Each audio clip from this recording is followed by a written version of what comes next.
గొడ్డలి party never again, కూటమి once again అంటూ స్ఫూర్తివంతమైనటువంటి సందేశాన్ని ఇచ్చినటువంటి రామ్మోహన్ నాయుడు గారికి ధన్యవాదాలు తెలియజేసుకుంటూ ఈ తీర్మానాన్ని బలపరచడానికి గాను ప్రతిపక్షంలో ఎన్నో అవమానాలను ఒత్తిళ్లను ఎదుర్కొని నిలిచినటువంటి వ్యక్తి, మహిళా భద్రత దళితుల హక్కులపై గట్టిగా నాటి ప్రభుత్వాన్ని నిలదీసినటువంటి నాయకురాలు, కష్టంతో పట్టుదలతో రాజకీయంలో గుర్తింపు సాధించినటువంటి వ్యక్తి, ప్రస్తుత హోంశాఖ మంత్రులు శ్రీమతి వంగలపూడి అనిత గారిని ఈ తీర్మానాన్ని బలపరచడానికి రావాల్సిందిగా ఆహ్వానిస్తున్నాం. ధన్యవాదాలు సార్. జై తెలుగుదేశం. ఒక మహానుభావుడి రూపకర్త, ఇంకొక విజనరీ నాయకుడి కార్యదక్షత, క్రమశిక్షణ, ఇంకొక యువ నాయకుడి భవిష్యత్ ప్రణాళిక, వీళ్ళ ముగ్గురిని కూడా నడిపిస్తున్న పార్టీ కోసం ప్రాణ త్యాగానికైనా సిద్ధపడే కార్యకర్త, అన్నీ కలిపితే తెలుగు జాతి గర్వపడే తెలుగుదేశం పార్టీ. ఆ తెలుగుదేశం పార్టీ ఏటేటా జరుపుకునే ఈ మహానాడు నిజంగా ఒక పండుగ, ఒక జాతరనే చెప్పాలి. ఈ మహానాడు అనేది ఒక రాజకీయ సభ కాదు. ఈ మహానాడు అనేది ఒక బల ప్రదర్శన కాదు. ఈ మహానాడు అనేది తెలుగు జాతి గురించి పెట్టిన పార్టీకి దిశానిర్దేశం ఇచ్చుకొని ఈ రాష్ట్ర భవిష్యత్ ప్రణాళికను ఏ విధంగా తీసుకెళ్లాలని చెప్పడానికి ఉపయోగపడే ఒక సభ అని చెప్పి మనందరం కూడా తెలుసుకోవచ్చు.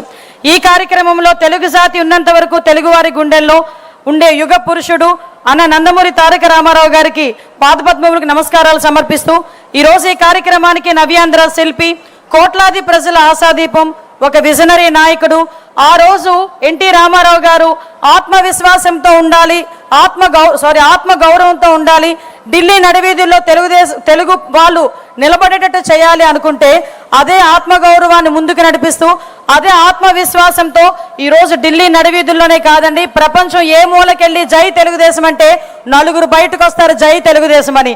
ఆ రకంగా క్రియేట్ చేసిన గౌరవ విజనరీ నాయకుడు, మనందరి అభిమాన నాయకులు, జాతీయ పార్టీ అధ్యక్షులు నారా చంద్రబాబు నాయుడు గారికి, నిత్య విద్యార్థి నారా చంద్రబాబు నాయుడు గారికి, అదేవిధంగా నవశకానికి నాంది పలికిన వ్యక్తి.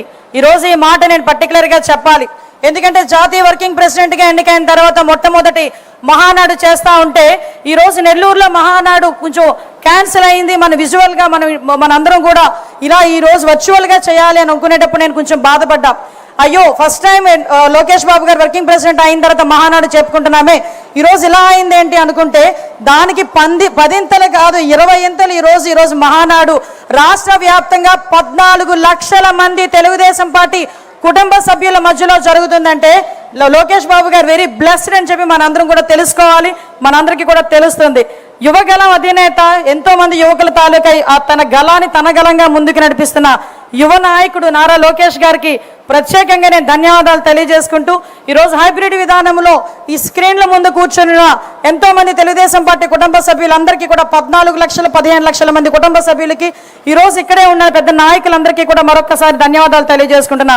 ఈ వేదిక సాక్షిగా అత్యంత ప్రాధాన్యత కలిగిన రాజకీయ తీర్మానంలో బలపరిచే అవకాశం, ఒక సామాన్య కార్యకర్తని అనుకుని చెప్పే కన్నా ఒక సామాన్య టీచర్ని, ఒక సామాన్య కార్యకర్తని, ఎక్కడో వెనకాతలో ఎటువంటి రాజకీయ నేపథ్యం లేదు, వెనకాతలు ఎక్కడ ఆర్థిక బలం లేదు, అంగబలం లేదు, కేవలం ఒక టీచర్ ఏం చదువుకున్నావమ్మా అని ఆ రోజు రాజకీయాలకు తీసుకొచ్చి ఈరోజు హోమ్ మినిస్టర్ స్థాయిలో నుంచోబెట్టమే కాకుండా అత్యంత ప్రాధాన్యమైన రాజకీయ తీర్మానంలో బలపరిచే అవకాశం ఇచ్చినందుకు తెలుగుదేశం పార్టీ కార్యకర్తలకే కాదు నాయకుడికి పాదాభివందనం చేసుకుంటూ ఈ అవకాశంలో మీ అందరికీ కూడా తెలియాలి. ఈరోజు ఒక భావోద్వేగం మహానాడు పండుగ అంటేనే. మహానాడు పండుగ ఈరోజు మనం ఏసీ రూమ్లో కూర్చొని మాట్లాడాం, కానీ ఇంతకుముందు మహానాడు పండుగ అంటే కిలోమీటర్ నడవటానికి తుండిగుడ్డలు, పసుపు గుడ్డలు, చేతులు చవటలు తుడుచుకుంటూ వచ్చిన సందర్భాలు మనం మర్చిపోలే. ఈ రోజు అక్కడ ఏం భోజనాలు పెడతారో భోజనాల గురించి మేము రాలేదు. మండు టెండర్లు, రోహిణీ కార్తెలు అంటే బండరాయిలు కూడా పగిలిపోయి ఎండలో సైతం మహిళలు కూడా పుట్టింటికి వచ్చామని ఆనందంలో తీసుకొచ్చే పరిస్థితిని కూడా చాలా సందర్భాల్లో మనం చూసిన సందర్భం. అటువంటి మహానాడు ఈరోజు మహిళలకు అంకితం చేసిన ఘనత కలిగిన నా నాయకుడు నారా చంద్రబాబు నాయుడు గారికి ఆంధ్రప్రదేశ్లోనే కాదు తెలుగు మహిళలందరి తరపున నేను ధన్యవాదాలు, నమస్కారాలు తెలియజేసుకోవాలి. ఈరోజు మహానాడు తెలుగు మహిళలకు అంకితం చేస్తున్నామని చెప్పాం, కానీ ఆ రోజు నందమూరి తారక రామారావు గారు పార్టీ పెట్టినప్పుడే ఆ రోజు నుంచి ఈ రోజు వరకు మహిళలకు ప్రాధాన్యత కలిగించిన వ్యక్తి. ఆ రోజు మహిళలకి ఆ రోజు మనందరికీ తెలుసు, ఆస్తిలో సమాన వాటా హక్కు ఇవ్వాలి అని చెప్పి పుట్టింటిలోనే కాదు అత్తింటిలోనూ కూడా గౌరవం పెంచిన ఘనత తెలుగుదేశం పార్టీది. ఆ రోజు పద్మావతి యూనివర్సిటీ ద్వారా మహిళలను విద్యకు దగ్గరగా చేయాలి అనుకోవడం కానీ, రాజకీయాలకు ఎక్కడో వంటింటి కుందేలుగా ఉండే మహిళలను బయటకు తీసుకొచ్చి రాజకీయాలుగా ముందుకు తీసుకెళ్లాలని చెప్పి ఆ రోజు స్థానిక సంస్థ ఎలక్షన్స్లో రిజర్వేషన్లు కల్పించడం కానీ, మళ్ళీ తిరిగి ఈ రోజు చట్టసభలలో సైతం 33% రిజర్వేషన్ని ఎవరు కల్పించినా కల్పించకపోయినా దేశం మొత్తంలో మొట్టమొదటిసారిగా మహిళలకు అవకాశం ఇస్తున్న ఏకైకమైన పార్టీ ఏదైనా ఉందంటే అది మన తెలుగుదేశం పార్టీ. విమర్శకులకు ఒకటే హెచ్చరిస్తున్నా, విమర్శకులకి సవాల్ ఇస్తున్నా, మహిళల ఓట్ల బ్యాంకుతో గెలిచేము, మహిళా సాధికారత సాధిస్తామనుకున్న ప్రతి ఒక్క పార్టీ కూడా ఎస్ మా బాటలోకి రండి, మా బాటలో అనుసరించి మీ సత్తా ఏంటో చూపించే పరిస్థితి రావాలని చెప్పి నేను కోరుకుంటున్నా. మీ అందరికీ తెలుసు, ఆ రోజు మున్సిపల్ కర్ణాల వ్యవస్థల నుంచి ఆ రోజు బయటకు తీసుకొచ్చి మాండలిక వ్యవస్థల నుంచి ముందుకు తీసుకొచ్చి ఆ రోజు గ్రామీణ వ్యవస్థ నుంచి కూడా రాజకీయాలు పరిచయం చేసిన ఘనత, ఆ రోజు 2 రూపాయలకి కిలో బియ్యం ఇచ్చిన, ఆ రోజు పెన్షన్లు ప్రవేశపెట్టిన, జనతా వస్త్రాలు ఇచ్చిన, హౌస్ స్కీమ్ ఇచ్చిన, ఈ రాష్ట్రంలో మొట్టమొదటిగా సంక్షేమం అన్నది అలవాటు చేసిన, సంక్షేమం అన్నది చూపించినా కూడా మొట్టమొదటి పార్టీ తెలుగుదేశం పార్టీ. అటువంటి 44 సంవత్సరాల చరిత్ర గల తెలుగుదేశం పార్టీ ఎన్నో ఆటుపోట్లు ఎదుర్కొంది, ఎన్నో అవమానాలు ఎదుర్కొంది. కానీ ఏ రోజైతే అదే లెగసీని ముందుకు తీసుకెళ్ళడానికి తన భుజ స్కంధాల మీద ఈ తెలుగుదేశం పార్టీని వేసుకున్నాడు ఈ మహానుభావుడు చంద్రబాబు నాయుడు గారు. ఎన్నో అవమానాలు పడ్డారు, ఎంతో మంది ఎన్నో మాటలు పడ్డారు, అయినా కూడా ఎక్కడ కొంచెం చెక్కు చెదరలే. ఈరోజు నన్ను నమ్ముకొని కొన్ని కోట్ల మంది కార్యకర్తలు ఉన్నారు. ఆ కార్యకర్తలకి న్యాయం జరగాలి, ఈరోజు మన రాష్ట్రాన్ని బాగు చేయాలి అని 1995లో ఆయన మనకు ముఖ్యమంత్రి అయిన తర్వాత సుమారుగా 2004 వరకు ఆయన తీసుకున్న సంస్కరణలు చూస్తే నిజంగానే తమ్ముడు మొన్న ఆది అన్నాడు ఎన్నో సినిమాలు తీయొచ్చు, అందులో సినిమాలు తీశారు కూడా. ఆ రోజు ఉమ్మడి ఆంధ్రప్రదేశ్లో విజన్ 2020 విజన్ పెట్టారు. నేను చెప్పానప్పుడు నేను చదువుకుంటున్నాను సార్, మీ 2020 విజన్ టైంలో మీ 2047 విజన్కి మీ మంత్రివర్గంలో నేను ఒక మంత్రిగా ఉన్నాను సార్, అదే నా అదృష్టం అని చాలా సందర్భాల్లో సార్కి చెప్పా. జన్మభూమి కార్యక్రమం అన్నారు, క్లీన్ అండ్ గ్రీన్ అన్నారు, ఇంకుడు గొంతులు అన్నారు, డ్రిప్ ఇరిగేషన్ అన్నారు, విద్యుత్ రంగంలో సంస్కరణలు తీసుకొచ్చారు, ఐటీకి ప్రోత్సాహం ఇచ్చారు. అటువంటి సంస్కరణల నుంచి ఈ రోజు వరకు జన్మభూమి కార్యక్రమాన్ని కాదు శ్రమదానం కార్యక్రమాన్ని చేశారు. 1995 నాటికి పరిస్థితి ఏందిరా అంటే జీతాలు కూడా ఇచ్చుకోలేని పరిస్థితుల నుంచి 2004 వరకు చూస్తే ఆ రోజు ఆంధ్రప్రదేశ్ని ఐటీ హబ్గా మార్చిన ఘనత కలిగిన నాయకుడు మన నాయకుడు. ఆ తర్వాత పార్టీ మారింది, ఆ తర్వాత ధనయజ్ఞం అన్నారు, ఏదోదో యజ్ఞాలు చేశారు, అవినీతి చేశారు. ఆఖరికి 2014 సరికి మళ్ళా మొత్తం భ్రష్టు పట్టించి మళ్ళా తిరిగి తీసుకొచ్చి దానికి యాడైంది రాష్ట్ర విభజన. అటువంటి రాష్ట్ర విభజన యాడైన తర్వాత అటువంటి సందర్భంలో ఈ రాష్ట్రాన్ని బాగు చేయగలిగే ఏకైక నాయకుడు చంద్రబాబు నాయుడు గారిని తలచిన ఆంధ్రప్రదేశ్ రాష్ట్ర ప్రజలు మళ్ళీ తిరిగి ఒక పట్టం కడితే ఆ రోజు కిరీటం అనుకోలే, ముళ్ళ కిరీటంలా భావించిన పరిస్థితి. అదొక ముళ్ళ కుర్చీ. ఎందుకంటే 16,000 కోట్ల రూపాయల లోటు బడ్జెట్ ఒకవైపు అయితే, ఒకవైపు నుంచి జనాభా ఎక్కువ, ఎక్కడ వనరులు ఉన్నాయో తెలియదు, కూర్చోడానికి కుర్చీ లేదు, చెప్పుకోవడానికి రాజధాని లేదు, ఏం చేయాలో తెలియని పరిస్థితుల్లో, ఎటువైపు వెళ్ళాలో తెలియని పరిస్థితిలో ఆ దార్శనికత కలిగిన నాయకుడు తాలూకా నాయకత్వం, ఆ విజనరీ నాయకుడు తాలూకా నాయకత్వం మనకి ఆ రోజే ఒక అమరావతిని తీసుకొచ్చి పెట్టింది, ఆ రోజే ఒక పోలవరానికి తీసుకొచ్చి పెట్టింది, ఆ రోజే పోలవరం కూడా ముందుకెళ్ళిన పరిస్థితి కనిపించింది. కియా మోటార్స్ లాంటి ఎన్నో సంస్థలు వచ్చినాయి. ఐటీని కూడా ఇక్కడ కూడా డెవలప్ చేయాలని వైజాగ్ని సెంట్రిక్గా చేసుకొని ఆ రోజు ఐటీని డెవలప్ చేసిన పరిస్థితి. ఇలా చూసుకుంటే ఎన్నో సంక్షేమ కార్యక్రమాలు. ఆ రోజు డబ్బులు లేకపోయినా 200 రూపాయల నుంచి 2,000 రూపాయల వరకు పెన్షన్ పెంచిన ఘనత కూడా గౌరవ ముఖ్యమంత్రి గారిది. పసుపు కుంకుమ ఇచ్చి ఆడబిడ్డలను ఆదుకున్న పరిస్థితి కూడా గౌరవ ముఖ్యమంత్రి గారిది. ఆ రోజు నుంచి ఈ రోజు వరకు కూడా మనం చూసుకుంటే ఎన్నో సంస్కరణలు తీసుకొచ్చారు. తర్వాత స్టార్ట్ అయిందండి అసలు బ్యాండ్ బాజా. ఏ దిష్టి తగిలిందో తెలియదు కానీ ఆంధ్రప్రదేశ్ రాష్ట్రానికి ఏదో అంటారు కదా, ఏ చెడుపు తగిలిందో తెలియదు కానీ ఆంధ్రప్రదేశ్ రాష్ట్రానికి 2019-24 నిజంగా చెప్పాలంటే ఒక డిస్ట్రాక్షన్. ఎలాంటి డిస్ట్రాక్షన్, ఎలాంటి విధ్వంసం అంటే ఇందాక చాలా మంది నాయకులు చెప్పారు విధ్వంసం ఎప్పుడెప్పుడు విన్నామా అని. కానీ ఏ రోజైనా 2014లో సీఎంగా ముఖ్యమంత్రి చంద్రబాబు నాయుడు గారు సంతకం పెట్టేది పెన్షన్ల సంతకం పెట్టారు. 2024లో కూడా మొట్టమొదటి సంతకం మెగా డిఎస్సీ మీద, అదేవిధంగా ల్యాండ్ టైటిలింగ్ యాక్ట్ మీద, అదేవిధంగా మన పెన్షన్స్ మీద పెడితే ఈ మహానుభావుడు గొడ్డలిపాటి నాయకుడు ఆ రోజు ప్రమాణ స్వీకారం చేసిన తర్వాత అతను చేసిన మొట్టమొదటి పని ఏందిరా అంటే ప్రజావేదికని కూల్చడం. ఎంత సైకో కాకపోతే అదే ప్రజావేదికలో కూర్చుంటాడంట, అదే ప్రజావేదికలో ఐఏఎస్ ఆఫీసర్లతో మీటింగ్ పెడతాడంట, బయటకు వచ్చి దీన్ని కూల్చేయండి అని చెప్పాడంటే ఆ రోజు నుంచి సైకో పరిపాలన కొనసాగింది అని చెప్పడానికి అది మొట్టమొదటి ఉదాహరణగా మనం భావించవచ్చు. ఆ రోజు మొదలైన విధ్వంసం మన చంద్రబాబు నాయుడు గారి ఇంటి దగ్గర తాళ్లతో గేట్లు కట్టారు. ఆ రోజు మేమందరం కూడా ప్రత్యక్ష సాక్షులమే. ఏంటి మన చంద్రబాబు నాయుడు గారు ఏదైనా విషయం మీద పోరాటం చేయడానికి మన సీఎం గారు వెళ్తే ఆఖరికి ఎందుకు ఇవన్నీ గుర్తు చేస్తాడు, గుర్తు చేయాలి, మనం మర్చిపోకూడదు. మనం పడిన గాయాల్ని, మనం పడిన దెబ్బల్ని మనం మర్చిపోతే ముందుకెళ్ళలే. ఇది నా నాయకుడు నాకు చెప్పిన నీతి. కాబట్టి మీ అందరికీ కూడా ఈరోజు చెప్పాలని ఉద్దేశంతోనే చెప్తున్నా. ఒక 5 నిమిషాలు టైం తీసుకొనైనా ఎందుకు చెప్తున్నానంటే, ఆ రోజు కట్టిక నేల మీద ఎయిర్పోర్ట్లో ఎన్నో సందర్భాల్లో కూర్చున్న ప్రత్యక్ష సాక్షులు మేము ఇక్కడ ఉన్న వాళ్ళందరం కూడా అదే రోజు ఎన్నో అవమానాలు పడ్డారు. ఎంతో మంది నాయకులను జైల్లో పెట్టారు. ఎంతో మంది నాయకులు ఇళ్ల దగ్గరికి వెళ్ళి కూల్ చేశారు. ఆ రోజు పరదాలు ఉన్నాయి, చెట్లు కొట్టే పరిస్థితులు, ప్రివెంటివ్ అరెస్టులు, హౌస్ అరెస్టులు, ఎట్టు చూసినా గగ్గోలు. అమరావతి కావాలని రోడ్డు మీదకి వస్తే ఆడబిడ్డల్ని బూటికాలతో తన్నిన సందర్భాలు. ఇది ఏంటి తప్పు అంటే మాస్క్ అడిగిన పాపానికి సుధాకర్ని పిచ్చోడిని చేసిన సందర్భాలు. ఇది ఏంది అని అడిగితే డ్రైవర్ సుబ్రహ్మణ్యాన్ని చంపి డోర్ డెలివరీ చేసిన సందర్భాలు. వీటన్నిటి గురించి పోరాటం చేస్తున్నామంటే మాలాంటి వాళ్ళ మీద కూడా అట్రాసిటీ కేసులు పెట్టిన సందర్భాలు. అటువంటి సందర్భంలో నిజంగా ఒక్కగానొక్క కొడుకు ఈ సందర్భంలో నేను నారా భువనమ్మకి నేను థ్యాంక్స్ చెప్పాలి. ఎందుకంటే ఏ తల్లి చెయ్యని ఆ రోజు ధైర్యం ఆ తల్లి చేసింది ఈ రాష్ట్ర ప్రజల గురించి. ఏమండి ఆ కుటుంబం ఎప్పుడు ఈ రాష్ట్ర ప్రజలకు అంకితం అయిపోవడమేనా? ఆ రోజు నేను భయపడ్డా. అదే యువగలం పేరిట యువత తాలూకా గలాన్ని ముందుకు తీసుకొని ముందుకు నడుస్తూ ఉంటే ఎన్ని మాట్లాడినారండి. చేతిలో మైక్ లాక్కున్నారు, నుంచున్న స్టూల్ లాక్కున్నారు, వేసిన స్టేజ్ లాక్కున్నారు, బయటకు వస్తే కరెంటు తీసేశారు, ఒక సరైన ప్రొటెక్షన్ ఇవ్వలేదు, రాళ్ళు ఇసిరేవాళ్ళు, గుడ్లు ఇసిరేవాళ్ళు. అయినా అన్నిటికీ తట్టుకున్నాడు ఆ పెద్ద మనిషి. నిజంగా పెద్ద మనిషి అనాలి, ఎందుకంటే నేను నాకన్నా చిన్నోడైన పెద్ద మనిషి అనాలి. ఆ రోజు ఈ రాష్ట్ర భవిష్యత్తు గురించి, ఆ రోజు అతనికి అధికారం కొత్త ఏం కాదు, తాత సీఎం, నాన్న సీఎం, ఆఖరికి ఆయన అప్పటికి మంత్రి పదవి చేసిన వ్యక్తి అయినప్పటికీ కూడా ఈ రాష్ట్ర యువత గురించి నేను ముందుకు రావాలి అని చెప్పుకొని వచ్చారు. ఈ రోజు రెడ్ బుక్ అని మాట్లాడుతున్నారు. నీకులాగా గొడ్డళ్ళు చేతిలో పెట్టి కత్తులు చేతిలో పెట్టి యువకులను ముందుకు నడిపించే పార్టీ మాది కాదు. ఆ రోజు నుంచి ఈ రోజు వరకు అతని చేతిలో రాజ్యాంగం ఉంది. ఆ రాజ్యాంగాన్ని పట్టుకునే పాదయాత్ర చేశాడు. ఈ రాజ్యాంగానికి అనుగుణంగా నేను పాదయాత్ర చేస్తున్నా, ఈ రాజ్యాంగానికి అనుగుణంగా నేను పరిపాలన చేస్తామని చెప్పి ఆ రోజు ప్రజల నమ్మకాన్ని చూరగొని ఈ రోజు ఈ కుర్చీలో కూర్చున్న సందర్భాన్ని కూడా మేమందరం చెప్పాలి. ఈరోజు అటువంటి సందర్భంలో ఈ రోజు మనందరం చూసాం.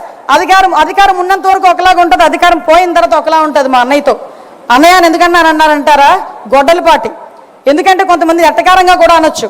ఎందుకంటే మీరందరూ కూడా ఒకసారి మనం ఆలోచన చేసుకుంటే ఈరోజు ఒక పక్క నుంచి 2024లో ఎటువంటి పరిస్థితులు ఆంధ్రప్రదేశ్ రాష్ట్రం మనలందరినీ ఎన్నుకుందో మనకు తెలుసు. ఎక్కడెక్కడ విదేశాల నుంచి వచ్చిన వాళ్ళు కూడా ఓటేయడానికి ఖండాంతరాలు దాటి సప్త సముద్రాలు దాటి ఇక్కడికి వచ్చి ఓటేసి వెళ్ళారంటేనే ఆ రోజు తెలిసింది మన నాయకుడి తాలూకా సత్తా ఏంటో ఈ ప్రపంచానికి, కూటమి తాలూకా సత్తా ఏంటో ఆ రోజు తెలిసింది. ఆ రోజు వచ్చిన తర్వాత నుంచి చిన్న కంపారిజన్ చెప్పాలి. ఆ రోజు ఒక దళితుడిని డోర్ డెలివరీ చేసి చంపేసి డోర్ డెలివరీ చేస్తే అదే చంపిన వాడిని ఇంట్లో పెట్టుకొని కౌన్సిల్కి పంపించి ఈ రోజుకి కూడా రక్షించే ప్రయత్నం చేస్తే నా నాయకుడు, మనందరి నాయకుడు P4 విధానంలో బంగారు కుటుంబాలను తయారు చేయాలని మార్గదర్శులతో కూడా వెళ్ళి ఆ దళిత కుటుంబంలోని తాలూకా విధి విధానాలు ఎలా ఉన్నాయి చూడటానికని వెళ్ళి అదే దళిత కుటుంబం వంటగదిలోకి వెళ్ళి టీ పెట్టి ఆ కుటుంబానికి ఇచ్చి తను కూడా వాళ్ళతో తాగిన నాయకుడు ఎవరైనా ఉన్నారా? నేను ఈరోజు ఛాలెంజ్ చేసి అడుగుతున్నా, అటువంటి నాయకుడు ఎవరైనా ఉన్నారా? నా అదృష్టం ఏంటో చెప్పనా, సార్ పెట్టిన టీ నేను కూడా తాగాను. ఆ రోజు నేను కూడా సార్ మీటింగ్లో ఉన్నా. ఆ రోజు నేను అన్నా, సార్ మీరు టీ ఎప్పుడైనా బోనమ్మకి పెట్టించారో లేదో కానీ మా అందరికీ పెట్టే, నిజంగా మేము అందరం అదృష్టవంతులం సార్ అని. అటువంటి నాయకుడు అండి నా నాయకుడు. ఏం మాట్లాడతావయ్యా జగన్మోహన్ రెడ్డి, నువ్వు అక్కడెక్కడో కూర్చొని ఏం రాజకీయాలు చేస్తావయ్యా? నీ రాజకీయం ఎలా ఉంటుందో చెప్పనా? బాపట్లలో వరదలు వచ్చి రైతులందరూ కూడా నష్టపోయారంటే వరి కంకులు మునిగిపోయి మనమైతే ఏం చేస్తామండి, ప్యాంటు సగానికి మడత పెట్టేస్తాం. మా సార్ అయితే అది మడత కూడా పెట్టరు, దిగిపోతారు, ఆ బురదలోకే దిగిపోయి ఏం జరిగిందని చూసుకొని దగ్గరికి వెళ్ళి రైతు భుజం మీద చేసి మాట్లాడొస్తారు. కానీ మనాడు హైటెక్ కదా, మనాడు ఏం చేశాడంటే అంతవరకు రెడ్ కార్పెట్ వేసుకున్నాడు. రెడ్ కార్పెట్ మీద వెళ్తే ఇక్కడెక్కడో ఈయన ఉంటాడు, అక్కడెక్కడో రైతు ఆ కంకిలు తీసి ఇలా చూపిస్తుంటాడు అన్నమాట. అప్పుడు ఆయన అది చూసి అది డ్రోన్ షాట్లు వేస్తారు, అది చూసి ఈయన అనుకుంటాడు అనమాట, బుడమేరుకి నేను ప్రత్యక్ష సాక్షిని. బుడమేరు వచ్చినప్పుడు సుమారుగా వారం రోజుల పాటు ఎక్కడ తిన్నారో, ఎక్కడ పడుకున్నారో, ఎక్కడ రెస్ట్ తీసుకున్నారో తెలియదు. తెల్లవారుజాము 4 గంటలకి ఆ రోజు బుడమేరు వచ్చిన రోజు నన్ను చూసి సార్ అన్నారు, అమ్మ అనితే వెళ్ళి పడుకో అని. టైం చూసా 4 అయింది. పర్లేదు లేండి సార్ వెళ్దామండి అన్నా. మళ్ళీ అట్నుంచి వచ్చారు 6 అయింది. 6 గంటలకి అధికారులందరినీ కూర్చోబెట్టి రివ్యూ చేస్తున్నారు. రివ్యూ చేస్తే సడన్గా సార్ అన్నారు, సార్ టైం చూసుకోవాలి 6 గంటలని. సడన్గా ఎలా చూసి అన్నారు, 7 గంటలకు అందరం 6:30కి అందరం కలుద్దామా అన్నారు. కార్తికేయ మిశ్రా గారు కూడా ఆ రోజు ఐఏఎస్ ఆఫీసర్ ఉన్నారు. ఇలా చూసి ఇంకెందుకు సార్ ఇక్కడే ఉండిపోతాం సార్, మీరు వెళ్ళి కాసేపు రెస్ట్ తీసుకొని రండి సార్ అన్నారు. అప్పటి వరకు మేము కూడా టైం చూడలే. అప్పుడు టైం 6. అంటే ఆ రోజు డే మొదలుకొని నెక్స్ట్ డే వరకు కూడా నీటిలోకి దిగారు, నీటిలో చూశారు, బురదలోకి దిగారు. ఆఖరికి మళ్ళా తిరిగి ఒక సామాన్యమైన పరిస్థితి వచ్చినంత వరకు కూడా ఆ ప్లేస్ని వదిలి కూడా రాలేదు. అది నా నాయకత్వం అంటే. ఏం మాట్లాడతాడు ఈరోజు కూర్చొని? ఈరోజు మనం అధికారంలో ఉంటేనే నాయకత్వం చేయడం కాదు. ఈరోజు సార్ సిద్ధాంతం ఎలా ఉంటుందంటే, అధికారం కోల్పోయినప్పుడు బాధపడడం కాదు, అధికారం లేకపోయినా అధికారం ఉన్నా కూడా పేదవాడికి సేవ చేసి లేకపోయినప్పుడు ఆయన బాధపడే తత్వం ఉన్న నాయకుడు. కాబట్టి అధికారం ఉన్నా లేకపోయినా నేను ప్రజల పక్షాన పోరాడతాను అని చెప్పి ఆ రోజు నుంచి ఈ రోజు వరకు కూడా పోరాటం చేస్తూనే ఉన్నారు. ఎందుకు చెప్తున్నానంటే మళ్ళా వాళ్ళు తిరిగి మొదలు పెట్టారు. మొన్నటి వరకు ఎలక్షన్ ముందు వరకు వివేకానంద రెడ్డి హత్య చంద్రబాబు నాయుడు గారు చేయించారని నారాసుర రక్త చరిత్ర అని ఒక గొడ్డలు పెట్టారు. ఈ 5 సంవత్సరాలు అతగాడే కదండి సీఎం. అతగాడే కదా 5 సంవత్సరాలు సీఎం. 19 నుంచి 24 వరకు వాళ్ళ బాబాయ్ చనిపోయిన తర్వాత 5 సంవత్సరాల వరకు. మరి ఆ రోజు ఏం చేశారండి అని అడుగుతుంది నేను కాదండి బాబోయ్, వాళ్ళ చెల్లెళ్ళు అడుగుతున్నారు. ఆ సునీతమ్మన ఆ పక్కన ఉన్న బాబు ఆవిడ షర్మిలమ్మ అడుగుతున్నారు. కనీసం ఆ రోజు మాట్లాడకుండా మళ్ళీ ఈ రోజు నిన్న మొన్న బయటకు వచ్చి చంద్రబాబు నాయుడు గారే చేశారంట. అంటే చెప్పేవాడికి అదే అంటారు కదా, వినేవాడు లోకువా అని. ఈరోజు మేము ప్రజలు వింటున్నారు అనుకొని నోటుకు వచ్చినట్టు చెప్పే సందర్భాలు. నేను ఒకటే చెప్తున్నా, ఇక్కడ చాలా మంది, కొన్ని లక్షల మంది తెలుగుదేశం పార్టీ కార్యకర్తలు కూర్చున్నారు, కొన్ని లక్షల మంది తెలుగుదేశం పార్టీ కార్యకర్తలు వింటున్నారు మన దిశానిర్దేశం. ఈరోజు ఎంతో కష్టపడి ఇంకో 2028కి అనుకుంటా సార్కి 50 సంవత్సరాలు పూర్తయితే రాజకీయంగా ఒక నాయకుడిని చూశానండి నేను. నిజంగా ఏకైక నాయకుడిని చూశాను. ఈరోజు నా సీక్రెట్లు ఎవరికైనా చెప్తే నాయకుడి కింద ఎదుగుతాడేమో అనుకుని భయపడే నాయకుల్ని కూడా నేను చూశాను. కానీ 50 సంవత్సరాలుగా ఆయన అక్కడ ఇంచుమించుగా 50 సంవత్సరాలు రాబోతున్న రాజకీయ చరిత్ర కలిగిన నాయకుడిగా మమ్మల్ని కూర్చోబెట్టి, మా మంత్రుల్ని కూర్చోబెట్టి ఏం చెప్తారో తెలుసా? నేర్చుకోండి అయ్యా, నేను చెప్తాను, చాలా చెప్తాను, మీకు వినే ఓపిక ఉంటే నేను చెప్పడానికి సిద్ధంగా ఉన్నా, మీరు రాజకీయం నేర్చుకోండి, అడ్మినిస్ట్రేటివ్ నేర్చుకోండి అని చెప్పి మాకు లాంటి వాళ్ళందరినీ కూడా సింగపూర్ పంపిస్తే అది కూడా వాళ్ళకి వేరే రకంగా ఆలోచించుకున్నారు. సింగపూర్ పంపించి ఈరోజు బయటకు వచ్చిన తర్వాత మేము అందరూ అనుకున్నారు సింగపూర్ విహారయాత్ర. కాదండి, విజ్ఞాన యాత్ర అండి సింగపూర్. మాకు మార్నింగ్ 9:30కి మీకు స్కూల్లో, నేను చాలామంది మా నారాయణ గారు ఇక్కడ చూస్తున్నారు, ఆయన 9:30కి ఎలాగైతే స్కూల్ బస్ ఎక్కిస్తారో మేము కూడా అలాగే ఎక్కాం నారాయణ గారితో పాటు. నారాయణ గారు కూడా ఆ రోజు 9:30కి స్కూల్ బస్ ఎక్కినట్టుగా కారు ఎక్కాం. ఎక్కి ఈవినింగ్ 7, ఒక్కొక్కసారి 7:30 కూడా ఎక్కిన సందర్భాలు కూడా ఉన్నాయి. అటు నుంచి 7 o'clock తీసుకొచ్చి పడేసేవారు మమ్మల్ని. Of course it's a wonder. నిజంగా అలాంటి చోట నేర్చుకోవాలి. ఎందుకు చంద్రబాబు నాయుడు గారు నేర్చుకోమంటారని చెప్పడానికి అదొక ఉదాహరణ. ఇలాంటి నాయకుడు ఉన్న తర్వాత, ఇలాంటి వ్యక్తిత్వం ఉన్న తర్వాత ఇంకొకటి చెప్పి నేను ముగిస్తానండి. ఎందుకంటే మత్స్యకార భరోసా కింద మొన్న రీసెంట్గా చంద్రబాబు నాయుడు గారు ఒక ఇంటికి వెళ్ళారు. నిజంగా వెళ్ళాలనుకుంటే ఈ ఊర్లో కూర్చొని బటన్ నొక్కొచ్చు. ఎందుకంటే అతగాడు ఇంతకుముందు బటన్ నొక్కేవాడు బయటకు వెళ్ళాడంటే పరదాలు కట్టాలి, లేకపోతే చెట్లు నరకాలి, ఇంచుమించు 5,000 మంది పహారా ఉండాలి, గంతకాలు తవ్వాలి. నిన్నే చెప్పారు సార్, గంతకాలు తవ్వేవారంట చుట్టూను. నల్ల చున్నీ వేసుకోకూడదు, నల్ల బొట్టు పెట్టుకోకూడదు, నల్ల రిబ్బన్ కట్టుకోకూడదు, అతగాడు అన్ని ఆంక్షలు ఉండేవి. కానీ మన నాయకుడు ఏం చేస్తున్నారంటే, ఒక సంక్షేమ పథకం ఇవ్వాలంటే నేరుగా వీళ్ళ ఇంటికి వెళ్ళి కూర్చుంటున్నారు. వాళ్ళ ఇంటికి వెళ్ళి ఉండడమే కాకుండా వాళ్ళు చేపలు ఎలా కొంటున్నారు, ఎలా అమ్ముతున్నారు, జీవన విధానాలు తెలుసుకొని వాళ్ళతో పాటు, నేను ఎందుకు ఇది మెన్షన్ చేస్తున్నానంటే వాళ్ళతో పాటు కింద కూర్చొని భోజనం చేశారు. కొంతమంది నాయకులు ఉంటారండి, కొబ్బరికాయ కొట్టాలంటే పంతులు వెళ్ళి రాయి ఎత్తారు పైకి. కొబ్బరికాయ కొట్టాలంటే పంతులు రాయి ఎత్తితే అప్పుడు కొబ్బరికాయ కొడతాడు. అలాంటి వాళ్ళు కూడా ఇతని తాలూకు వయసు గురించి మాట్లాడుతున్నారంటే ఇంక సిగ్గుందా అని అడుగుతున్నాను ఈరోజు. అటువంటి ఒక సైకో గొడ్డలి పార్టీ నాయకులు మళ్ళా బయటికి రావడానికి, కళ్ళబొల్లి బాటలు బయటికి రావడానికి ప్రయత్నం చేస్తున్నారు. నేను ఒకటే చెప్పబోతున్నా ఈరోజు ఒకటే చెప్పబోతున్నా. మన నాయకులందరూ ఉన్నారు, కార్యకర్తలు ఎలాంటి వాళ్ళు మనకు తెలుసు. ఈరోజు గౌరవ నారా లోకేష్ గారు ఈరోజు ఎన్నో కంపెనీలు తీసుకొచ్చి, ఇంకొక విషయం చెప్పాలి, మన సాధారణంగా మన ఇంట్లోనే జనాల్ఫాస్ జనరేషన్స్ అన్నీ ఉన్నాయి. వాళ్ళకి అర్థం కానిది ఏంటంటే మా జనరేషన్కి ఉద్యోగాలు ఇచ్చింది ఆయనే. ఇప్పుడున్న జనరేషన్కి ఉద్యోగాలు ఇస్తున్నది ఆయనే, జెన్ ఆల్ఫాకి కూడా ఉద్యోగాలు ఇవ్వబోయేది ఆయనే. దానికి సంబంధించిన కార్యాచరణ 2047 వరకు చేతిలో పట్టుకొని తిరుగుతున్నారండి ఈయన. ఇలాంటి వ్యక్తులు ఉన్నంత వరకు జెన్ ఆల్ఫా కాదు కదా, జెన్జీస్ కాదు కదా, ఎవరైనా చదువుకుంటే చాలు మీ ఇంటికి ఉద్యోగాలు తీసుకొచ్చే స్థాయికి మేము తీసుకొస్తామని గౌరవ నారా లోకేష్ గారు ముందుకొచ్చి చెప్పే సందర్భాలు కూడా ఉన్నాయి. ఇంకా 28 సెకండ్లు ఉంది సార్. ఇంకొక విషయం కూడా చెప్తున్నాను సార్, నారా లోకేష్ గారు తీసుకొస్తున్న ఐటీ కంపెనీలకి ఇంతకు ముందు మేము చదువుకునేటప్పుడు ఉద్యోగాల గురించి మేము వెయిట్ చేసేవాళ్ళవి. కానీ ఇప్పుడున్న జనరేషన్ ఏం అదృష్టవంతులయా, ఉద్యోగాలు మీ గురించి వెయిట్ చేస్తున్నాయి. That is Gen Zs. నిజంగా చెప్పాలంటే అదృష్టవంతులు అని చెప్పి ఈరోజు చెప్పాలి. అటువంటి నాయకులు ఉన్న చోట, అటువంటి నాయకత్వం పనిచేస్తున్న చోట దీన్ని నిలబెట్టుకోవాల్సిన అవసరం ఉంది, దీన్ని సస్టైన్ చేయాల్సిన అవసరం ఉంది. మన రాష్ట్రం బాగుపడాలన్నా, మన కుటుంబాలు బాగుపడాలన్నా, మన విలువలు పెరగాలన్నా, మనం గౌరవంగా బతకాలన్నా ఈ ఎన్డీఏ కూటమి గవర్నమెంట్ ఈరోజు ముందుకెళ్లాల్సిన అవసరం ఉంది. ఇంకో 15 సంవత్సరాలు కాదు, 20 సంవత్సరాలైనా ఇదే గవర్నమెంట్ ముందుకెళ్తేనే 2047 నాటికి ప్రపంచంలోనే మొదటి స్థానంలో ఆంధ్రప్రదేశ్ ఉంటుంది అని రాసి పెట్టుకోమని ఈ మహానాడు సాక్షిగా చెప్తున్నా. దీనికి ప్రతి ఒక్క కార్యకర్త కూడా ముందుకు రావాలి. ఇప్పుడు జరిగే ప్రతి ఎలక్షన్ మనదై ఉండాలి. ఇందాక చంద్రబాబు నాయుడు గారు వీడియో ఒకటి వేస్తున్నప్పుడు చంద్రబాబు నాయుడు గారు అని నేను అని చెప్పినప్పుడు ఇక్కడ ఉన్న వాళ్ళందరం కూడా క్లాప్స్ కొట్టాం. ఆ మాట పదే పదే పదే పదే వినాలి అని చెప్పి ఇక్కడ సంకల్పం తీసుకొని వెళ్దాం. ఆయన ఎవరేం చేయగలరండి? 24 క్లైమర్ మైన్స్ ఏం చేయలేకపోయినాయి. ఆయన దృఢ సంకల్పం అలాంటిది, అతని తాలూకా తపన అలాంటిది. మనకి ఏదైనా మంచి చేయాలని తపన, అటువంటి తపన కలిగిన నాయకుడు, తపన కలిగిన యువ నాయకుడు సారథ్యంలో ఈరోజు మనందరం పనిచేస్తున్నాం. దీనికి మనందరం గర్వపడుతూనే దీన్ని ముందుకు తీసుకెళ్లే బాధ్యత కూడా మనందరం కూడా తీసుకుందామని మీకందరికీ కూడా తెలియజేసుకుంటూ, ఒక మంచి రాజకీయ తీర్మానం, ప్రెస్టేజ్గా ఉండే ఒక రాజకీయ తీర్మానం మీద మాట్లాడే అవకాశం, దాన్ని బలపరిచే అవకాశం ఇచ్చినందుకు మరొక్కసారి మీ అందరికీ కూడా మనస్ఫూర్తిగా పాదాభివందనం చేసుకుంటూ, నా నాయకుడికి, నా పార్టీకి, నేను, నా కుటుంబం ఎల్లప్పుడూ రుణపడి ఉంటామని తెలియజేసుకుంటూ సెలవు తీసుకుంటున్నా. జై హింద్, జై తెలుగుదేశం.